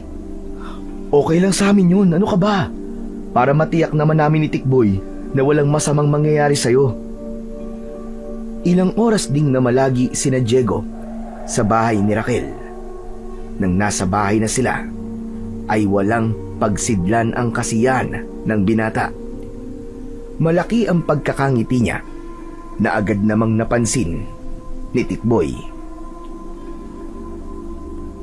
Uy, nakita ko yun, Manong. Parang hindi na maalis ang pagkakangiti mo, ah. Teka nga, ayos ka lang ba? Hindi kaya nasisiraan ka na ng ulo? Tikboy, di ba pwedeng masaya lang ako? Saka wala ka pang kinikwento kasi sa akin. Huwag mong sabihin naka-score ka na kay Raquel. Anong ginawa mo sa kanya, ha? Ugok, ano nakaskor ang pinagsasasabi mo? Anong akala mo sa akin? Manyakis? Parang nagiging komportable ka na sa kanya. Nakapag-usap na kayo ng maayos kanina. Salamat sa'yo, pinsan, ha. Kahit paano, napalakas mo ang loob ko. Siyempre, sandpit kita eh. Ayoko naman maging torpe ka habang buhay. Kaya nandito ako to the rescue. Oo nga pala, insan. Nadulas ako kanina. Nabanggit ko sa kanya yung tungkol sa aswang na umatake dito sa atin. Sabi nga niya, totoo daw na may mga aswang na gumagala dito sa lugar natin. Kaya nga delikado, Manong eh. Kapag dumami pa ang mga aswang na yan, nako, lalong matatakot ang mga tao dito sa baryo natin. Oo nga, siguro habang kokonti pa sila, dapat na silang lipulin. Eh sino namang lilipol sa kanila? Tayo! Kaya natin yun, Tikboy, maniwala ka. Ano ka mo? Magpapakabayani tayo? Manong naman, ayoko maging bayaning patay ano? Anong patayan sinasabi mo? Hindi natin kakayanin ng mga aswang, ano ka ba? Sinuwerte lang tayo dahil nadaig natin siya dahil sa suka at bawang. E paano kung hindi na yun umubra sa kanila? Sige nga. Bakit naman? Manong, hindi lahat ng aswang ay kayang talunin ng bawang lang. Paano kung baliwala na sa kanila ang bawang at asin? Sige nga. Teka. Oo nga no. Hindi ko naisip yun ah. Tayo ang malalagot pag nagkataon. Para na rin nating ipinahamak ang mga sarili natin. Eh kasi, Tikboy, nag-aalala ako kay Raquel eh. Si Raquel na naman. Ano ba sinabi mo sa kanya? Sabi ko, tayong bahala sa kanya. Kung may kampo ng dilim na manggugulo sa kanya, tayong haharap. Wow, Manong! Feeling superhero ka na talaga, ha? Ang lakas ng dating mo, Chong! Dahil lang nalaman mo na may pag-asa ka kay Raquel, gusto mo nang magpakamatay para sa kanya? O di ba? Ganun naman talaga kapag mahal mo ang isang tao, gagawin mo ang lahat para iligtas siya. Oo naman, tama nga yun. Kaya lang sabi ko nga sa'yo, wala tayong power eh. Ikaw, pwede pa. Ako? Eh wala rin naman akong power ah. Meron, Manong. Itaas mo yung kilikili mo. Lalabas na yung malakas na kilikili power mo. Ugok, sira ulo, wala ako nun no? Oray naman, bakit mo naman ako binatukan? Eh umatake na naman ang kalokohan mo eh. Kita mo seryosong seryoso ako dito. Manong talaga oh, hindi ka na nasanay sa akin. Pero Manong, kung talagang gusto mong maprotektahan natin si Raquel, dapat may panlaban tayo kontra sa mga aswang. Samantala, mula nang may hindi magandang nangyari kay Sandro, nang minsang lumusob ito kina Diego, ay pansamantala na muna itong nanahimik. Naghihintay sa pagsapit ng kanyang kaarawan kung saan ang lakas niya bilang isang aswang ay magiging buo na at mas magiging malakas. Kaya lamang, laging nakikita ni Lola Conchita na malungkot ang kanyang apo. Malamang na mapapasaya ko si Sandro. Siya na iisip ko. Kaya huwag kang mag-alala, apo. Ako ang bahala. Kailangang maging masaya ka dahil ayokong nakikita na ikaw ay malungkot. Kinabukasan, pagkatapos mag-almusal, ang maglola ay nilapitan ng matandang babae ang apo habang nakaupo ito sa isang bangkito sa labas ng kanilang tinitirhan. Ay, nako. Natutulala ka na naman dyan, apo. Ano bang iniisip mo? Lola, hindi po pwedeng maunahan ako ng hambog na yun. Iniisip mo na naman ba si Raquel at yung lalaking nakita mong naroon sa bahay niya? Kailangan mawala sa landas namin ang Diego na yun. Kaya nga gusto kitang makausap. Gusto kong tulugan ka. Sabi ko naman sa'yo, hindi kita maaaring pabayaan. Matutulungan niyo ako, Lola? Ako pa ba? Sayang lang ang pagiging aswang ko kung wala akong magagawa para tulungan ka. Lola, hindi maaaring gawing biktima si Raquel. Mahal ko siya. Sinabi ko ba sa'yo gagawin natin biktima ang dalagang yon? Ang kailangan ay bumait siya sa'yo, di ba? Magagawa niyo po ba yun, Lola Conchita? Abay, oo naman. Paamuin natin si Raquel para maging sunod-sunuran sa iyo. Paano po? Hindi na sinagot pa ni Lola Conchita ang tanong ng kanyang apo, kundi isang malutong na halakhak ang pinakawalan ng kanyang lola. Napakunot naman ang noo na may pagtataka ang binatang si Sandro sa naging reaksyon ng kanyang lola. Umalis ang matandang babae at sa pagbabalik nito ay may iniabot kay Sandro na isang maliit na bote. Kunin mo ito, Sandro. Ano po ito, Lola? Magagamit mo yan para maging mabait at sunod-sunuran sa'yo, si Raquel.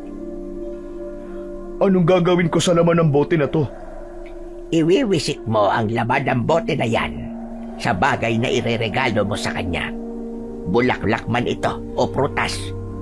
Kapag naamoy niya ang bulaklak na winisikan mo ng likidong galing sa bote, magkakaroon ng pagbabago sa kanya.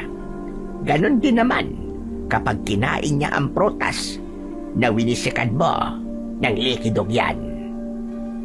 Sigurado po ba kayo, Lola? Bakit naman ako magjojoke sa'yo, Apo? Totoo ang sinasabi ko. Kaya itago mo yan dahil magagamit mo yan para hindi ka na nagbumukhang naluging unggoy. Ang daming pwedeng kumparahan, Lola. Bakit sa unggoy pa? Biro lang yun, Apo.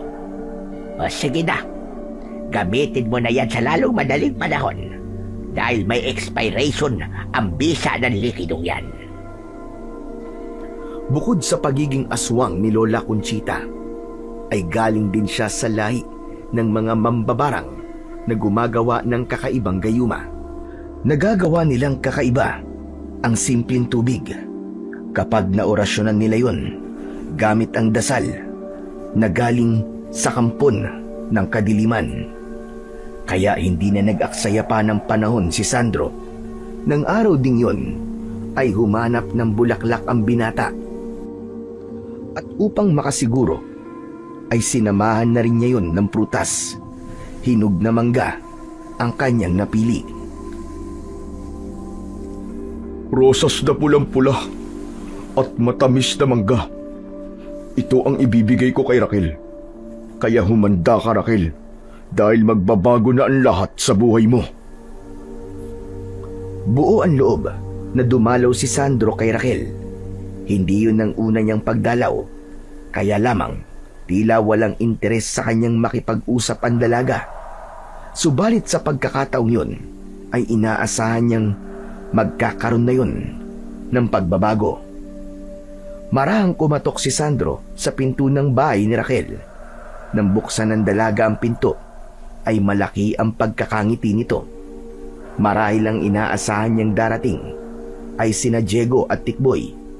Kaya lamang, nang makita na si Sandro ang nasa labas ng pintuan, ay agad na nagbago ang itsura nito. Napakunot ang noo ng dalaga at sumimangot.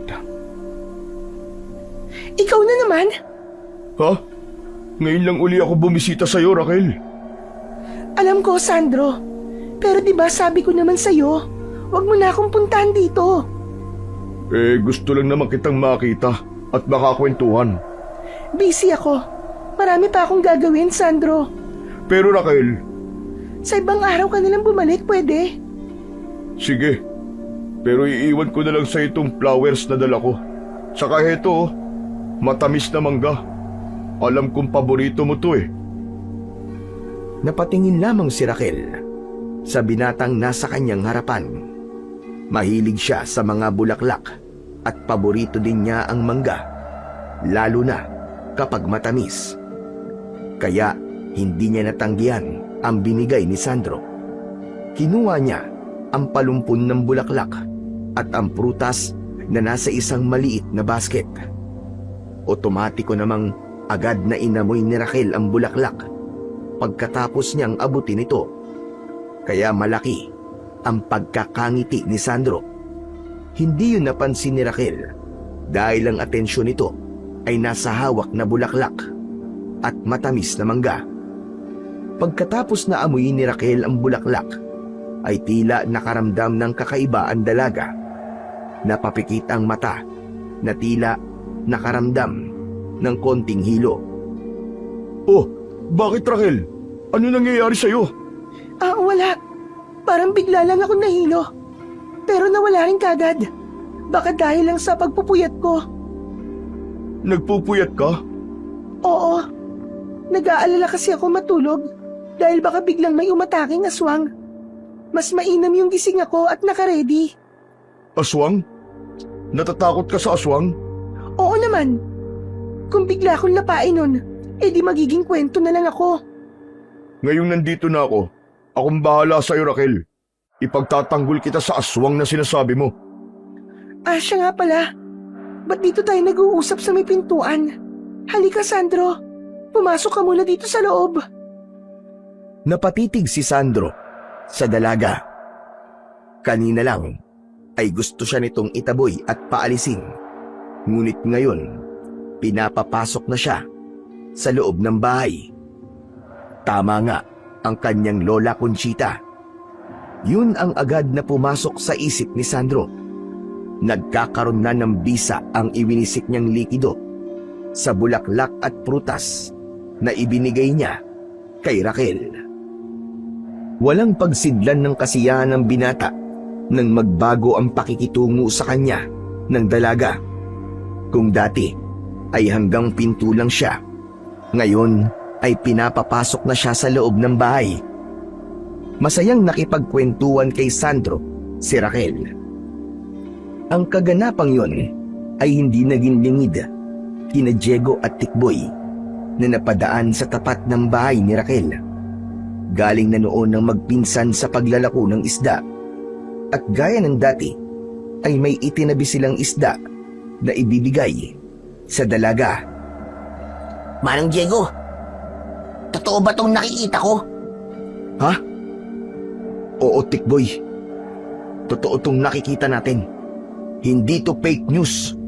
At mukhang hindi rin prank. Nako, patay na. Bakit? Mukhang mauungusan ka na ni Sandro ah.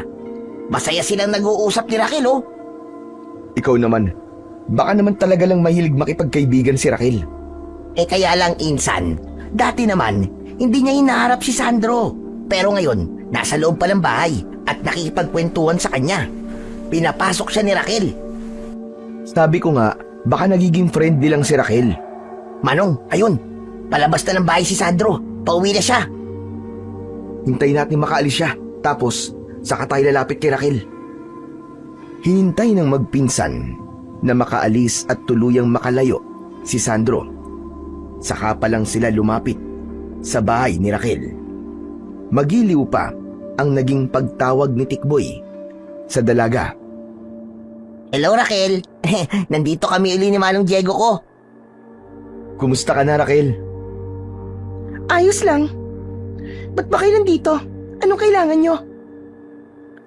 Nasa tono ng boses ni Raquel na tila hindi interesado na naroon sina Diego at Tikboy.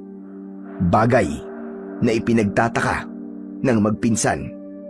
Ikaw naman Raquel, ba't ganyan ka kung magtanong? Di ba sabi mo okay lang sa'yo na pumasyal kami rito sa bahay mo? Sinabi ko ba yon? Wala akong matandaan eh. Ang bilis mo namang makalimot. Basta, wala akong matandaan. O ano? Ano nga palang kailangan nyo sa akin? Heto, may dala kami uling isda sa'yo. Tilapyang mestisa at mataba. Galing yan sa palaisdaan ni Apong Isaac. Hinango namin doon. Oo nga, Raquel. Bigay namin sa'yo yan. Bakit? Nangihingi ba ako sa inyo ng isda? Ha? Hindi naman. Pero di ba nung mga nakaraang araw, lagi kaming dumadaan dito para dalhan ka ng isda? Wala akong matandaan. Ang bilis mo namang makalimot, Raquel. Ano ba magagawa ko? Wala nga akong matandaan eh. Naku po, nagkaroon na yata ng eksema. Tikboy, anong eksemang sinasabi mo? Hindi eksema, amnesia. Yung sakit sa pagkalimot. Sorry. Akala ko eksema. Pero Manong, wala yatang maalala si Raquel sa mga napag-usapan natin nitong mga nakaraang araw lang. Basta, sabi ko nga, wala akong maalala sa mga sinabi nyo. Kaya umalis na kayo, dahil may gagawin pa ako. Sandali lang naman Raquel. Hindi mo ba tatanggapin tong tilapia na saksakan ng taba na ibibigay namin sa'yo? Hindi na. Saka, mangangamoy malansa lang ako. Iuwi nyo na lang yan. Sige na, umalis na kayo. At marami pa akong gagawin. Sinara ni Raquel ang pinto ng bahay. Nagkatinginan sina Diego at Tikboy sa inasal ng dalaga. Malayong malayo, sa dating Raquel, nakilala nila na masayang nakikipag-usap sa kanila at nakikipagbiruan pa. Ano kayang nangyari sa kanya, Manong Diego? Hindi ko rin alam, Tikboy eh. Parang hindi si Raquel ang kausap natin kanina. Hindi kaya multo ni Raquel yun? Araw na araw magkakaroon ng multo. Pambihira ka naman, oo. Pero Manong, iba talaga siya eh. Tapos ang taray pa. At tinanggihan pa ang tilapia. Tikboy, hindi to tama. Oo, Manong. Dahil mali. Maling-mali ang ginagawa sa atin ni Raquel. Iba ang kutob ko, Tikboy. Malamang may kinalaman sa nangyayari kay Raquel si Sandro. Paano, Manong? Di ba kanina, masayang nakikipag-usap si Raquel kay Sandro, tapos sa atin naman ay naging suplada siya. Ibig mo ba't sabihin, may ginawa sa kanya si Sandro, ganun ba? Ewan ko, Tikboy. Pero hindi magbabago ng ganun si Raquel kung walang ginawa ang Sandro na yun. Naku po, Manong. Kailangan siguro natin tulungan si Raquel. Baka kung anong mangyari sa kanya. Pero paano natin kaya malalaman? Samantala, masayang umuwi si Sandro at nakita yon ng kanyang lola Conchita. Malaki ang ngiti ng binata. Ayos, Lola. O ano, effective ba? Hindi ka na niya sinungitan. Hindi na po. At matagal din kami nagkausap. Ang bait niya sa akin, sobra. Dahil yon ang epekto ng likido. Pero ang bisa ng likido ay mananatili hanggat hindi natutuyo ang rosas na binigay mo sa kanya. Kaya mananatili ang mabuti niyang pakikitungo sa iyo. Kapag naubos naman niya ang mangga na ibinigay mo, magiging sunod-sunuran siya sa iyo, apo. Magagawa mo rin sa kanya ang kahit na ano. Susunod siya sa kahit na anong naisin mo. Maraming salamat, Lola. Sabi ko naman sa iyo, ako ang bahala sa iyo. O paano? Hindi ka na malulungkot niyan? Hindi na po, Lola. Hihintayin ko na lang na makaing lahat ni Raquel ang mangga para magagawa ko na ang gusto ko sa kanya. Dahil susunod siya sa gusto ko. Dahil nga pala isipan sa magpinsan ang biglang pagbabago ni Raquel, kaya kailangan nilang malaman ang dahilan ng pagbabago ng dalaga. Nagtanong-tanong sina Diego ng albularyo na maaari nilang lapitan. Itinuro sila ng isang matandang babae kay Apong Marcelo.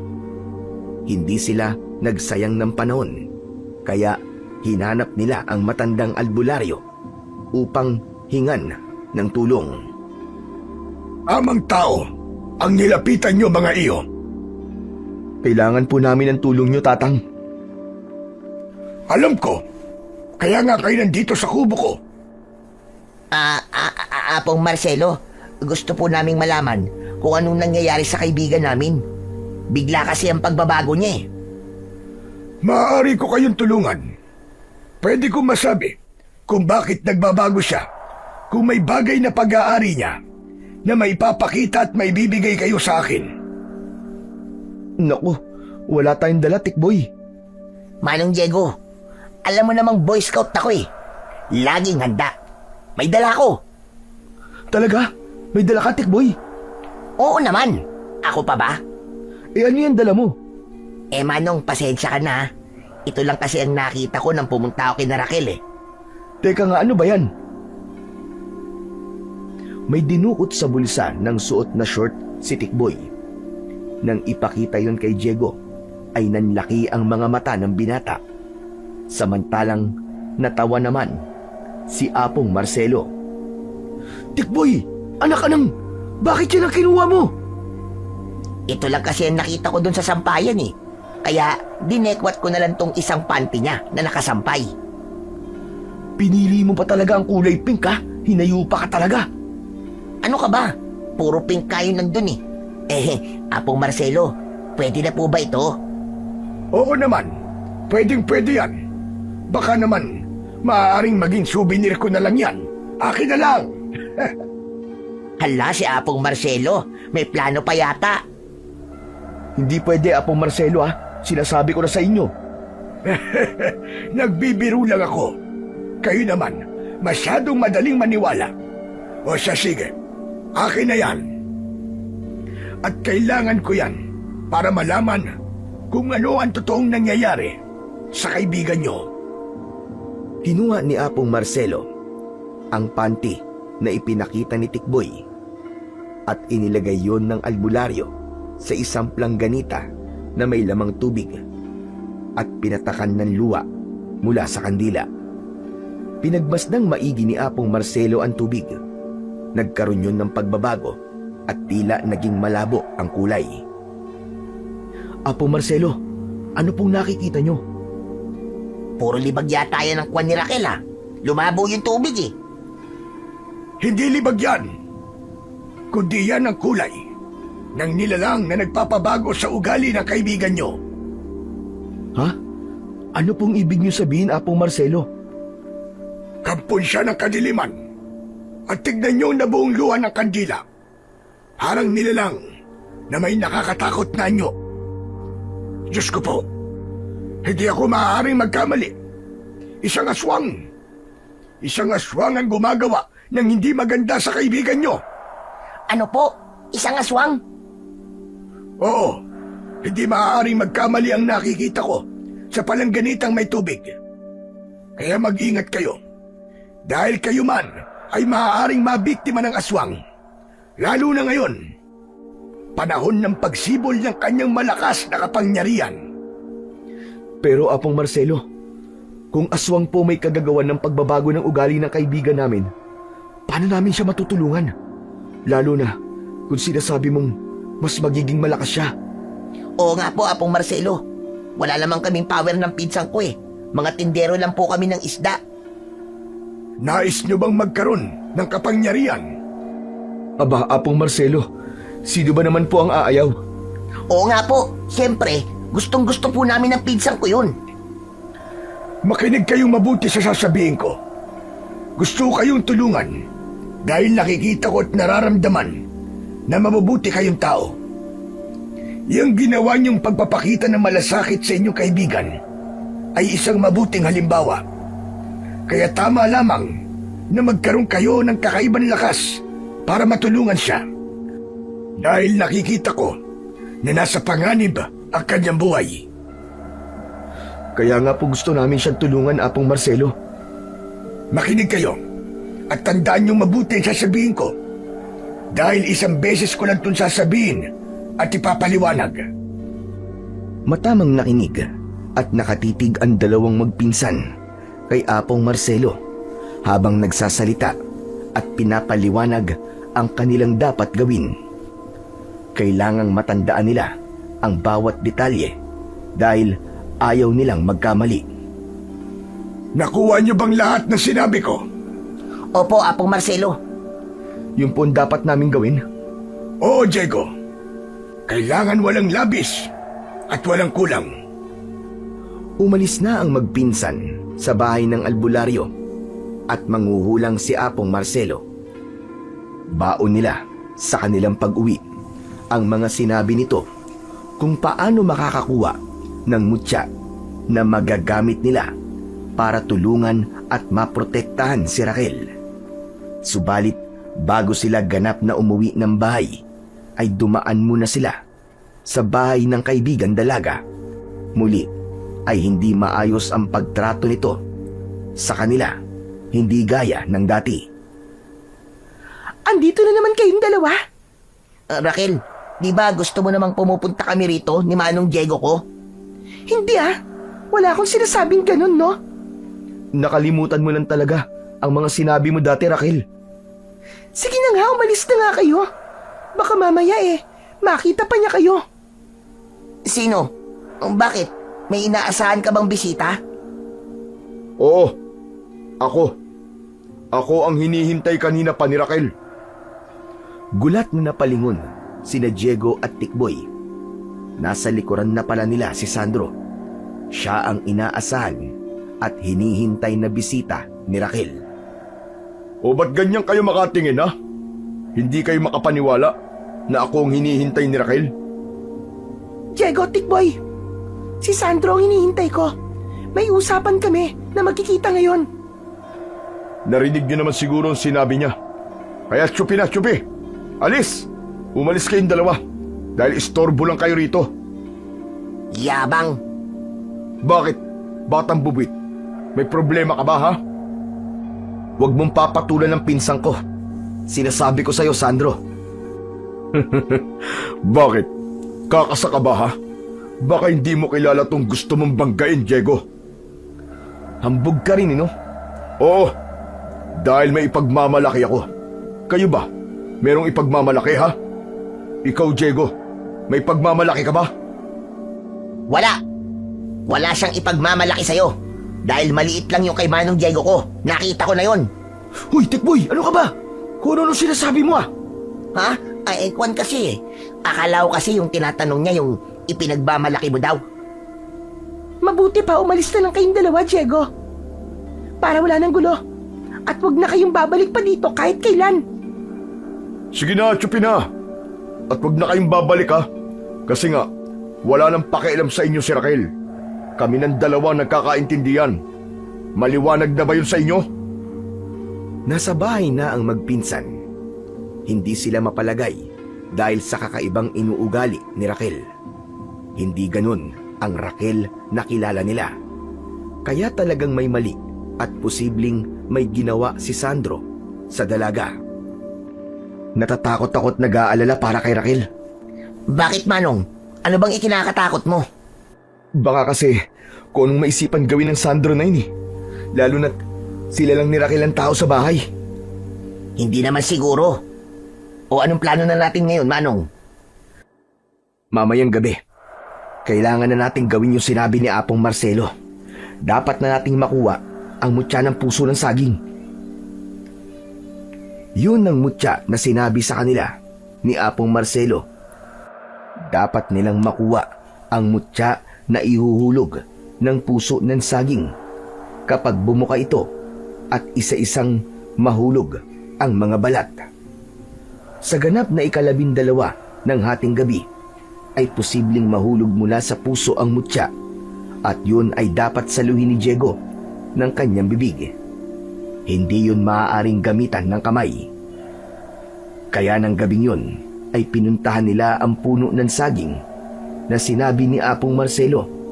Handang-handa na ang magpinsan. Dahil ikaw ang nasa tamang edad, Manong, kaya dapat lang na ikaw ang makakuha nun. Sana nga ay sa atin ipagkaloob ang mutya dahil kailangan natin yun para iligtas si Raquel sa kamay ni Sandro na may lahing aswang. Walang dalang orasan ang dalawa pero alam nilang maghahating gabi na. Kaya pumwesto na si Diego sa ilalim ng nakabitin na puso ng saging para kapag bumuka ang puso ay saktong mahuhulog sa bibig niya ang inaabangang mutya. Huwag na huwag kang aalis sa pwesto mo, Manong. Diyan ka lang sa ilalim ng nakalawit na puso ng saging, ha?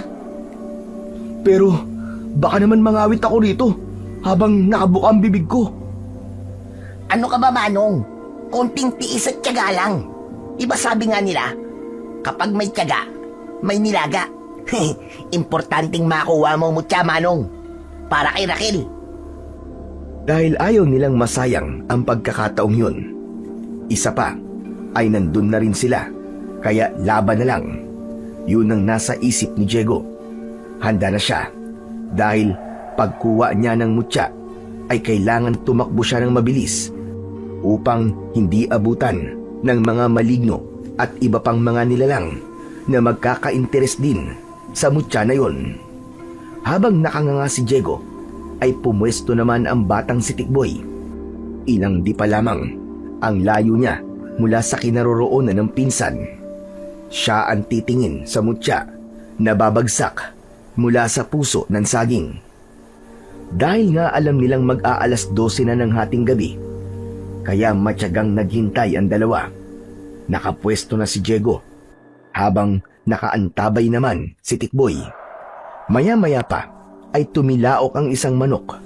Kitang-kita ni Tikboy ang pagbuka ng balat ng puso ng saging. Manong, ayan na! Bumubuka na ang puso ng saging! Tsak na magsushoot na yan sa bibig mo! Hindi sumagot si Diego, kundi alistong-alisto na siya na anumang oras ay maaaring bumagsak ang mutya ng puso ng saging na kanilang inaabangan. Maya-maya pa ay may pumatak na tubig galing sa puso ng saging. Tumama yun sa noo ni Diego. Hindi sumentro sa bibig niya, kaya inayos ng binata ang kanyang pwesto para tiyakin na masisentro sa bibig niya ang pabagsak na mutya. Saglit pa ay may nakita si Diego na pabagsak galing sa bumukang puso ng saging. Kaya naman, ibinuka niya ng pagkalaki-laki ang kanyang bibig. Saktong-sakto yun sa kanyang bibig. Pasok na pasok, parang bola sa basketball na nag 3-point shot sa bibig ni Diego.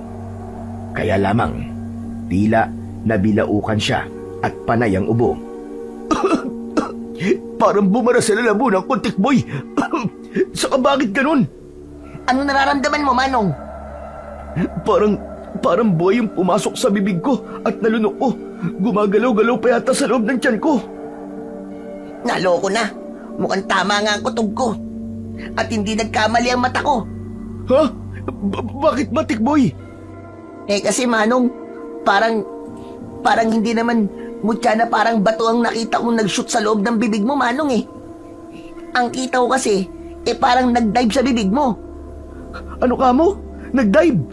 Oo, kasi parang isang palakan saging yung nakita ko na lumundag papunta sa bibig mo. Biglang nataranta si Diego, lalo na't pakiramdam niya ay gumalaw-galaw pa yun sa loob ng kanyang tiyan. Saka wala rin anumang maligno o nilalang na humahabol sa kanya para kunin ang mutya. Halos masuka-suka si Diego. Nais niyang ilabas ang palakan saging na nalunok niya, pero tila ayaw na nitong lumabas. Hindi nga yata mutya ng puso ng saging na nalunok ko. Ayaw lumabas. Naku po, paano yan, Manong? Lagpas alas 12 na oh. Baka hindi doon sa puso ng saging na tinapatan mo naroon ng mutya na hinahanap natin. Oo nga, pero kailangan mailuwa ko muna yung palakan saging na nalunok ko. Baka malason ako nito. Hindi naman siguro. Teka, ano bang nararamdaman mo ha? Parang lumulundag-lundag sa loob ng tiyan ko eh. Pero paano ko kaya ito mapapalabas? Hayaan mo na lang. Saka lamang tiyan din yan, Manong. Sayang. Dahil wala ng pag-asa na makuha pa ang mutya mula sa puso ng saging, ay nagpasya ng umuwi ang magpinsan. Isa pa ay mag-uumaga na rin nun. Kailangan nilang matulog at bukas ay hahango pa sila ng isda na ibibenta. Nang nasa bahay na sila, ay hindi makapagtulog si Diego. Naiisip niya ang palakang saging na kanyang nalunok. Pero wala na rin siyang nararamdamang tila gumagalaw sa kanyang tiyan. Hindi niya alam kung patay na ba ang palakang saging o natutulog lamang sa loob ng kanyang tiyan. Dahil napuyat ang magpinsan, hindi sila nagising ng maaga para humango ng isda. Pero sa isang banda ay ayos na rin yun para makapagpahinga sila. Halos wala na rin silang pahinga nung nakaraang linggo dahil kahit araw ng linggo ay nagtinda sila. Nasa kusina ang dalawa upang mag-almusal. Ganun na lamang ang pagtataka ni Tikboy nang makita niya ang kanyang manong Diego na kanina pa nakamasid sa isang kulisap na lumilipad-lipad. Maya-maya pa ay biglang dinakma yun gamit ang kamay at isinubo sa bibig. Manong, kinain mo yung insektong lumilipad. Oh, naisipan kong dakmain tsaka kainin eh. Okay naman ang lasa. Nabitin nga ako eh. May nakitang isa pang insekto na lumilipad si Diego. Dinakma uli ito at nang mahuli ay isinubo. Hala, ano nangyayari sa'yo, Manong? Para ka ng palakas sa ginagawa mo ah. Ha? palaka. Teka, yung palakang saging na nalunok ko, di kaya nagkaroon ng epekto sa akin? Oo nga pala. Baka hindi yung pangkaraniwang palakang saging lang. Baka kakaiba siya. Ano pang nararamdaman mo, Manong Diego? Masigla naman ang pakiramdam ko, Tikboy. Parang ang gaan-gaan ng katawan ko ngayon. At kaya kong tumalon. Hindi ko nga maintindihan eh.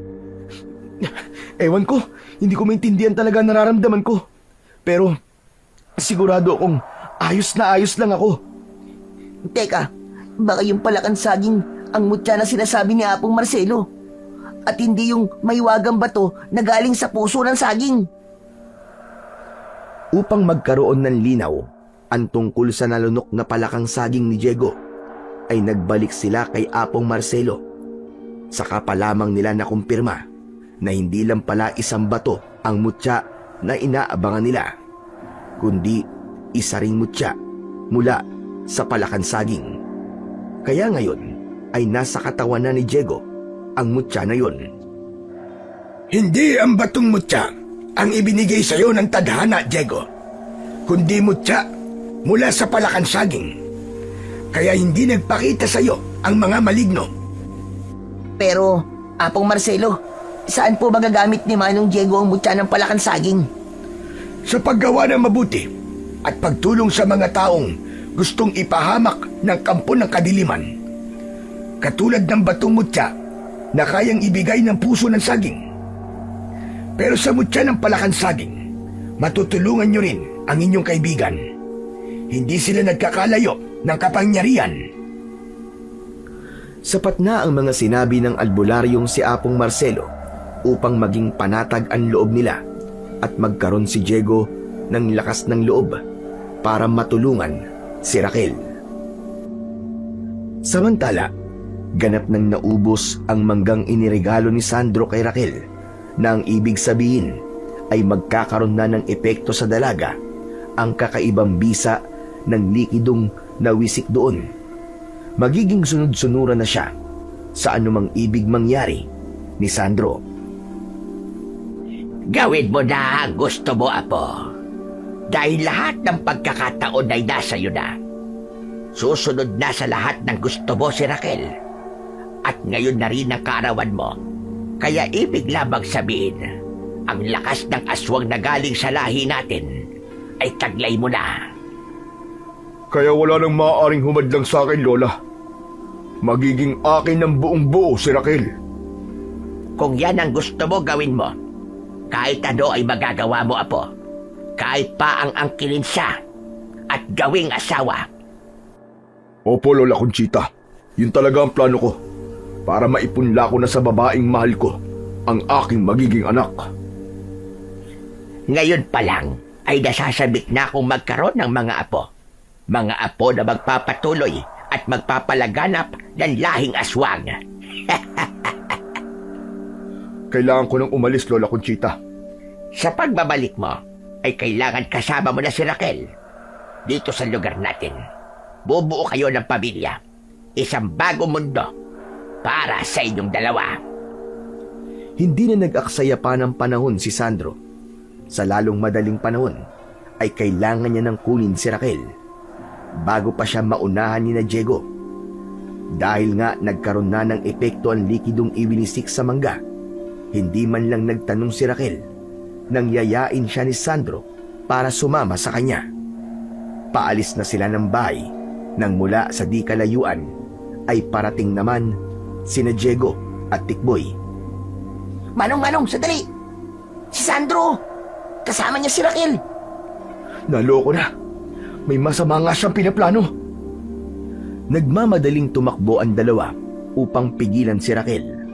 Subalit nang sumigaw si Diego para pigilan ang dalaga, ay nagalit pa si Raquel sa kanila. Ano ba kayo? Huwag niyo nga akong pakialaman.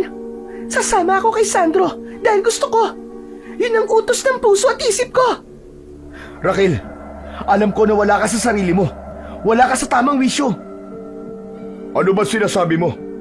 Sinasabi mo bang nasisiraan ng ulo si Raquel? Huwag ka sumama sa kanya, Raquel! Niloloko ka ni Sandro! Masama siya! Isa siyang aswang! Tila walang narinig si Raquel at tuloy-tuloy na silang umalis kasama si Sandro. Manong, anong gagawin natin? Hindi natin pwedeng pabayaan si Raquel. Susundan natin siya, Tikboy. Mapapahamak si Raquel kung hahayaan natin siya kay Sandro. Walang mabuting gagawin ng isang aswang. Dinala ni Sandro si Raquel sa lugar nila ng kanyang lola Conchita. Masayang-masaya naman ang matandang babae nang makita na may kasama si Sandro. Dahil nga wala sa tamang pag-iisip si Raquel at nasa ilalim siya ng kapangyarihan ng maglolang aswang, sanhi ng likidong ginamit ni Sandro. Blanko ang muka ni Raquel sa mga nangyayari. Sumusunod lamang siya sa bawat sinasabi ni Sandro. Narating ni Diego at Tikboy ang pinagdalhan ni Sandro kay Raquel. Hindi naging lingid sa kaalaman at pakiramdam ni Lola Conchita ang pagdating ng magpinsan. Ramdam nitong may ibang tao sa kanilang lugar at panganib ang dala nito sa kanila. Humanda ka, Tikboy. Andito na tayo. Kailangan nating iligtas si Raquel. Manong, wala tayong power. Magtiwala tayo sa sinabi ni Apong Marcelo. Ang mutya ng palakang saging na nalunok ko, yun ang tutulong sa atin. Kailangan munang bumalik sa normal ang isip ni Raquel para makita niya at malamang nasa panganib siya. Oo, yun ang gagawin natin. Kaya lalapit tayo, Tikboy. Alam kong delikado si Sandro sa kanlola niya. Ano mang oras, maaari silang magbago at maging aswang para sugurin tayo. Gumawa ng paraan ang magpinsan upang ganap na makalapit sa kinaroroonan ng maglolang may lahing aswang. Nakahanda naman sina Sandro at Lola Conchita para harapin ang panganib na kanilang nararamdaman. Maiwan ka muna rito, Tikboy, ha? Ako ang papasok sa loob. Kaya mo ba, Manong? Oo. Ngayon ay nararamdaman ko ng kakaibang lakas na kaloob ng mutya ng palakang saging. Hindi makapaniwala si Tikboy nang pagkatapos na magpaalam ni Diego ay bigla itong lumukso ng mataas na parang hinilang goma. Tama ang pinsan niya. May taglay na itong kakaibang kapangyarihan.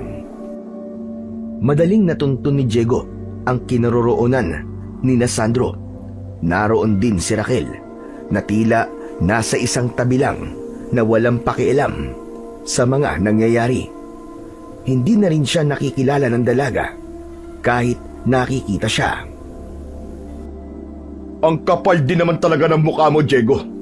Sinundan mo pa ako. Dahil hindi ako papayag, nagawan mo na masama si Raquel. Siya pala ang lalaking karibal mo, Apo. Ngayon nagkamali siya ng destinasyon. Maling sumunod pa siya rito. Teritoryo natin ito, kaya wala na siyang kawala. Mamamatay ka na rito, binata! Biglang nagbago ang itsura ni Lola Conchita at maging si Sandro ay naging nakakatakot na aswang din. Makakapal at tila matitinik ang kanilang mga balahibo. Ang nguso ay naging tila katulad ng baboy ramo. Naghanda ang maglolang aswang upang atakihin ang binatang si Diego. Halos sabay nilang sinugod ang binata. Subalit nakalundag ito ng mabilis, kaya nabigo silang saktan si Diego. Ngayon naman ay bumelo si Diego. Kailangan may gawin siya para mapatay ang maglolang aswang. Pinagalaw-galaw ni Diego ang kanyang leeg at pisngi na tila may iniipon doon. Nag-ipon siya ng maraming laway sa kanyang bibig. Nang maramdaman niya na marami na yon, ay lumundag siya kasabay ng pagbuga sa maglolang aswang ng kanyang malapot na laway. Sapul sa kanilang muka ang maglola. Nagpipipiglas ang dalawang aswang dahil hirap silang maibuka ng maayos ang mga mata dahil sa malagkit na laway ni Diego na nasa kanilang muka. Gamit ang kanilang dalawang kamay ay paulit-ulit nilang kinuskusyon upang mawala ang malagkit na laway na nasa kanilang mga mata. Sa pagkakataong yun, ay lalong naging mabangis at agresibo ang maglolang aswang. Handa nilang sugurin at tiyakin ang kamatayan ni Diego. Subalit nang susugod na ang maglola, ay tumakbo si Diego. Sinundan siya ng mga ito. Nagtungo sa masukal na lugar si Diego, habang nakasunod pa rin sa kanya ang 2 halimaw. Lugar yun na maraming tanim na saging ang pinuntahan ng binata. Pagdating niya sa lugar na maraming tanim na saging, ay nagpalinga-linga ang maglolang aswang. Hindi nila makita kung nasaan si Diego. Samantalang dumikit lamang siya sa mga dahon ng saging. Nang tignan ni Diego ang kanyang sarili, ay tila nagkulay dahon ng saging ang kanyang katawan. Kaya pala hindi siya makita ni Sandro at Lola Conchita. Kaya naman, nagkaroon ng pagkakataon si Diego upang daluhungin ang mga ito. Tila may nag-utos sa isip niya upang kumuha ng dahon ng saging. Ito ang ginamit niyang sandata upang harapin ng mga aswang. Ganun na lamang ang pagtataka ni Diego dahil nasasaktan ng mga aswang sa bawat paghataw niya gamit ang dahon ng saging, gayong hindi naman yun matigas. Isang bagay lamang ang pumasok sa isip ni Diego. Sadyang nagkakabisa ang mutya ng palakan saging, kaya lahat ng hawakan niya na may kaugnayan sa saging ay nagagamit niyang sandata. Patuloy sa pakikipaglaban si Diego, subalit hirap siyang gapain ang 2 aswang. Hanggang maya-maya pa, may narinig siyang mga kakaibang ingay na tila agos ng tubig. Ganun na lamang ang gulat ni Diego nang makita niya ang laksa-laksang mga palakan saging na naglulundagan papalapit sa kinaroroonan niya. Halos sabay-sabay na naglundagan ng mga palakan saging sa 2 aswang. Dumikit ang mga paa ng maliliit na palaka sa maglolang halimaw. Tumulong ang mga itong patayin sina Sandro at Lola Conchita. Panay ang piglas at nagwawala ang maglolang aswang nang sugurin sila ng maliliit na hayop. Bawat palakan saging ay nag-iiwan sa kanilang katawan ng malalagkit na laway. Hanggang ang buong katawan ng maglolang aswang ay napuno na ng malagkit na laway, dahilan para hindi na sila makakilos at makahinga. Kumuha si Diego ng saha ng saging at humila ng hibla upang gamiting panalik. Walang nagawa ang 2 aswang. Hirap silang kumilos, kaya naitali yun ni Diego ng mahigpit. Gamit ang lighter na nakita niya mula sa tirahan ni Lola Conchita, ay gumawa siya ng apoy upang sunugin ng mga aswang. Yun ang nararapat sa kanila upang tapusin na ang kanilang lahi. Malakas ang palahaw ng maglola nang masunog ang kanilang katawan, hanggang sa tuluyang matupok ang mga ito. Sa pagkamatay ng maglola, ay bigla naman ang pagbabalik ng wisyo ni Raquel. Nasa tamang pag-iisip na muli siya. Nagtataka siya sa mga nangyari. Hindi niya maalala kung bakit naroon siya sa ibang lugar at kasama niya sina Diego at Tikboy. Diego? Tikboy? Bakit tayo narito?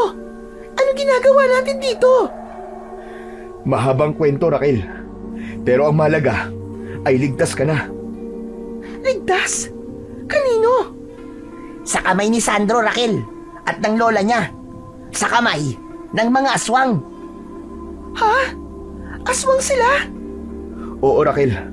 Pero wala na tayong dapat na ipag-alala dahil natapos na ang kasamaan nila. Hindi na sila makakabalik pa dahil natupok na ang katawan ng mga aswang. Sunog na sila. Salamat, Diego. Hindi ko man maalala ang lahat, pero alam ko na iniligtas niyo ako. Oo naman. Ang galing nga ni Manong Diego eh. Salamat na lang sa nalunok niyang palakan saging. Biglang tinapik ni Diego ang bibig ng pinsan. Ha? Anong palakan saging ang sinasabi mo, Tikboy? Ha? Wala yun. Nagpapatawa na naman si Tikboy. Kilala mo naman to eh. Basta, Raquel, wala nang gagambala sa'yo. Ligtas na tayong pare-pareho sa kamay ng mga kampon ng kadiliman. payapa na ang baryo natin, Raquel. Magkakasama nang umalis ng lugar na yon ang tatlo. Pabalik na sila sa kanilang lugar upang muli ay ipagpatuloy ang normal na buhay. At syempre pa, ang panliligaw ni Diego kay Raquel na 100% ay merong pag-asa. Salamat sa mutya ng palakansaging dahil hindi napahamak ang babaeng minamahal at pinapangarap ni Diego. Sa bawat hangaring gumawa ng mabuti sa kapwa, ay laging may inihahanda ang tadhana upang tayo ay tulungan. Dahil kailanman, hindi mapagtatagumpayan ng kasamaan ang kabutihan.